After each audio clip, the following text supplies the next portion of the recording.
Bienvenidas y bienvenidos a un nuevo vídeo de Viajero en el Tiempo. Hoy hablamos de la batalla de Covadonga en su versión cristiana, y esto se lo vamos a agradecer a Alfonso III en sus crónicas. Es muy interesante, aunque algunas cosas puede que no se entiendan, y recomiendo su búsqueda en los diccionarios correspondientes. Comienzo. Por aquellos tiempos era prefecto de Asturias, con residencia en León, Munusa, compañero de Tarik. Durante su gobierno, cierto espartario de los reyes Vitisa y Rodrigo, llamado Pelayo, oprimido por el señorío de los ismaelitas, entró en Asturias con su hermana.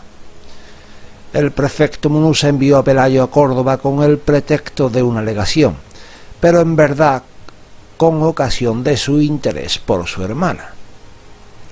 Antes de que regresara el antiguo espartario, Munusa, mediante cierto artificio, se unió en matrimonio con la hermana de Pelayo. Mas cuando volvió éste, en ninguna manera quiso consentir en tal enlace, sino que se apresuró a hacer con gran osadía lo que ya meditaba acerca de la salvación de la Iglesia. Entonces, el nefando Tarik envió soldados a Munusa para que apresaran a Pelayo y lo llevasen a Córdoba encadenado. Llegados a Asturias, quisieron cogerle por engaño, y en una aldea llamada Brese supo Pelayo, por cierto amigo, la decisión de los caldeos. Mas como los sarracenos eran muchos, viendo que no podían ofrecerles resistencia, se apartó de ellos despacio. Comenzó de repente a correr y llegó a las orillas del Piloña, que encontró desbordado, pero mediante un adminículo natatorio ganó la otra orilla sobre el caballo en que cabalgaba y subió a un cerro, con lo que los sarracenos cesaron de perseguirle. Dirigiéndose hacia la tierra montañosa, arrastró consigo a cuantos encontró camino de una asamblea, y con ellos subió a un gran monte llamado Aseuba y se refugió en la ladera de dicha montaña, en una cueva que sabía era segura y de la que emana un gran río por nombre de Eba. Desde ella envió mensajero a todos los astures, que se congregaron en una junta y le eligieron príncipe. Enterados de lo ocurrido, los soldados que habían venido para prender a Pelayo regresaron a Córdoba y manifestaron a su rey que se había sublevado el denunciado por Munusa. Cuando el rey oyó tal noticia, conmovido por furiosa ira, mandó salir contra el rebelde una hueste innumerable, reclutada en toda España. Puso al frente del ejército a Alcama y ordenó que fuese con este y sus tropas a Asturias Opas, obispo de Toledo, hijo de Vitisa, por cuya traición habían presido los godos. Alcama recibió orden de su compañero de que si Pelayo no quería aceptar la propuesta del obispo, le apresase por fuerza de arma y le llevase a Córdoba, y entró en Asturias con un ejército de 187.000 soldados. Pelayo estaba con sus compañeros en el monte Aseuba, y el ejército de Alcama llegó hasta él y alzó innumerables tiendas frente a la entrada de la cueva. El predicho obispo, es decir, Opas, subió a un montículo situado delante de la cueva de la señora y habló así a Pelayo: «Pelayo, Pelayo, ¿dónde estás?». El interpelado, es decir, Pelayo, se asomó a la ventana y respondió: «Aquí estoy». El obispo dijo entonces lo siguiente: «Juzgo, hermano e hijo, que no se te oculta como hace poco se hallaba toda Hispania unida bajo el gobierno de los godos, y brillaba más que los otros países por su doctrina y ciencia, y que, sin embargo, reunido todo el ejército de los godos, no pudo sostener el ímpetu de los ismaelitas. ¿Podrás tú defenderte en la cima de este monte? Me parece difícil. Escuche mi consejo, Pelayo. Vuelve de tu acuerdo, gozará de muchos bienes y disfrutará de la amistad de los caldeos». Pelayo respondió entonces: ¿no leíste en las Sagradas Escrituras que la iglesia del Señor llegará a ser como el grano de mostaza y de nuevo crecerá por la misericordia de Dios? El obispo contestó: verdaderamente, así está escrito. Y Pelayo dijo: Cristo es nuestra esperanza, que por este pequeño montículo que ves sea Hispania salvada y reparado el ejército de los godos. Confío en que se cumplirá en nosotros la promesa del Señor, porque David ha dicho: castigaré con mi vara sus iniquidades y con azote sus pecados, pero no les faltará mi misericordia.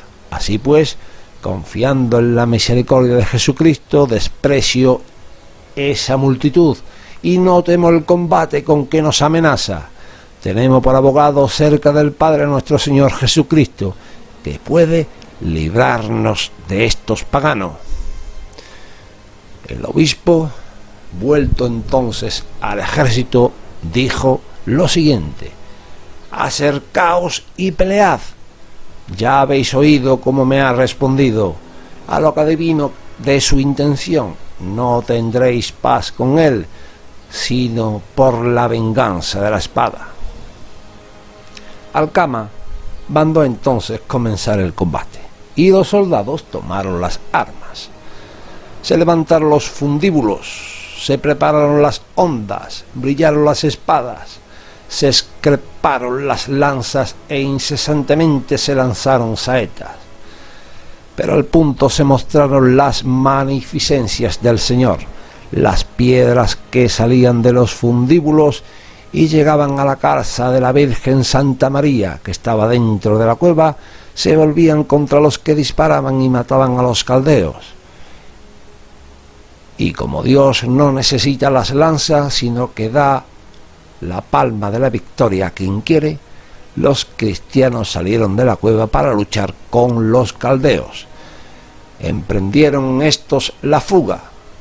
Se dividió en dos su hueste, y allí mismo fue al punto muerto Alcama y apresado el obispo Opas.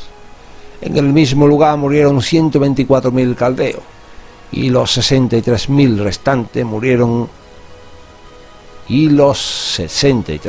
restantes subieron a la cumbre del monte Seuba, y por el lugar llamado Amuesa descendieron a la Liébana. Pero ni estos escaparon a la venganza del Señor. Cuando atravesaban por la cima del monte, que está a orilla del río llamado Deva, junto al predio de Cosgaya, se cumplió el juicio del Señor. El monte, desgajándose de su cimiento, arrojó al río los 63.000 caldeos y los aplastó a todos. Hasta hoy, cuando el río traspasa los límites de su cauce, muestra muchas señales de aquello. Esta es la versión cristiana, crónica de Alfonso III. También contamos con una versión musulmana de los Hechos. Esta es de Al-Makari Kitab Naz al-Ti, y perdonar por mi árabe que es patético. Cuentan algunos historiadores que el primero que reunió a los fugitivos cristianos de Hispania, después de haberse apoderado de ella los árabes, fue un infiel llamado Pelayo, natural de Asturias. Dice Isa ben Hazmad al-Razi que en tiempos de Ambasa ben Sunhain al-Kabi se levantó en tierras de Galicia un asno salvaje llamado Pelayo. Desde entonces empezaron los cristianos de Al-Ándalus a defender contra los musulmanes las tierras que aún quedaban en su poder, lo que no habían esperado lograr. Los islamitas, luchando contra los politeístas y forzándoles a emigrar, se habían apoderado de su país hasta llegar a Areyula, de la tierra de los francos, y habían conquistado Pamplona en Galicia, y no había sino quedado la roca donde se refugió el rey llamado Pelayo, con 300 hombres. Los soldados no cesaron de atacarle hasta que sus soldados murieron de hambre y no quedaron en su compañía sino 30 hombres y 10 mujeres, y no tenían que comer sino la miel que tomaban de la dejada por las abejas en las hendiduras de la roca. La situación de los musulmanes llegó a ser penosa y al cabo lo despreciaron diciendo: 30 asnos salvajes, ¿qué daño puede hacernos? En el año 133 murió Pelayo y reinó su hijo Fábila. El reinado de Pelayo duró 19 años y el de su hijo 2. Después de ambos reinó Alfonso, hijo de Pedro, abuelo de los Banu Alfonso, que consiguieron prolongar su reino hasta hoy y se apoderaron de lo que los musulmanes le habían tomado. Y esta versión es de Al-Makari Kitab Naf al-Fi, la versión musulmana de los hechos.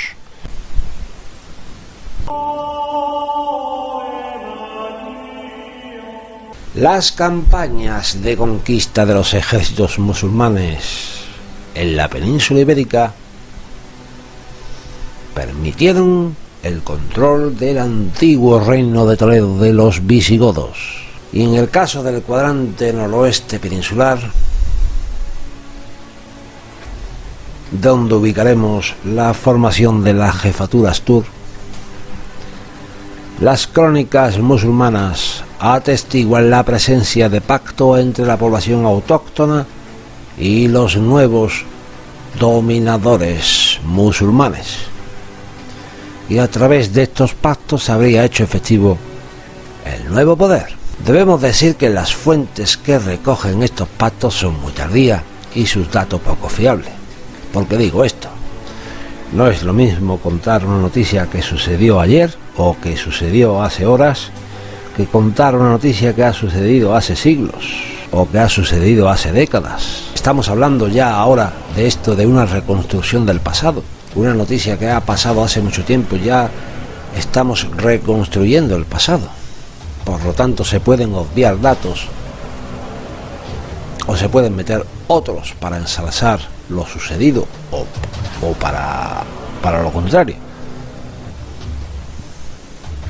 Bueno, fuese lo que fuese, el nuevo poder se hizo patente en el cuadrante noroeste de la península ibérica, la región que los cronistas andalusíes identificaban como Yiyiquilla.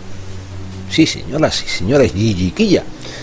Tenemos una Y primero, doble L segundo y Quilla. Quilla con Q de queso y sin la U intercalada.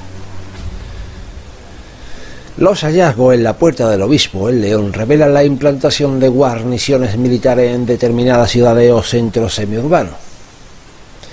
Es posible que desde estos puntos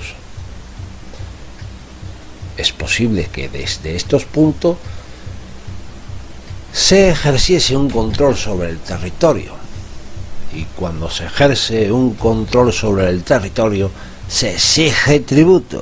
Sí, señoras y señores, se exige tributos. Pero no hay ningún dato que avale una implantación de pobladores de origen árabe o bereber de forma generalizada, ni un reparto masivo de bienes, tierras u otras cosas. Por el contrario, el espacio noroccidental de la península ibérica se integró en la órbita política musulmana, pero posiblemente, y esto es importante, pero posiblemente se mantuvieran las jerarquías sociopolíticas previas a la invasión musulmana. La presencia de bereberes en este sector respondería a la lógica de la distribución del poder dentro del grupo conquistador. ¿Por qué digo esto? Porque mientras los árabes ocupaban las regiones más ricas y los cargos más relevantes, los bereberes, que ayudaron a los árabes a conquistar la península ibérica, quedaban marginados en los territorios más pobres. Y aquí es cuando surge la jefatura Astur, en este escenario, en un espacio hasta entonces periférico y sometido a un control poco intensivo, sí señoras y señores, poco intensivo por parte de los nuevos dominadores. Las crónicas asturianas escritas a finales del siglo IX con el propósito de ensalzar a la monarquía situaron en el episodio de Covadonga el inicio del reino. En el relato que se hace de estos acontecimientos, los astures, encabezados por Pelayo, se resistieron a las tropas enviadas por el general Alcama, y esta lucha se presenta en clave religiosa. Los cristianos hacían frente a los musulmanes en el comienzo de una pugna que debía de llevar a la recreación, claro está, mejorada, del reino godo. Las tropas de Pelayo habrían vencido a los musulmanes en la batalla de Covadonga y también derrotaron y ejecutaron al gobernador de Gijón, Munusa, así también como apresaron a Opa, al obispo Opa, el personaje arquetípico del cristiano traidor que había pactado con los conquistadores. Y esta batalla sería el punto de partida de un reino que habría continuado ininterrumpidamente hasta el momento en que se escribieron las crónicas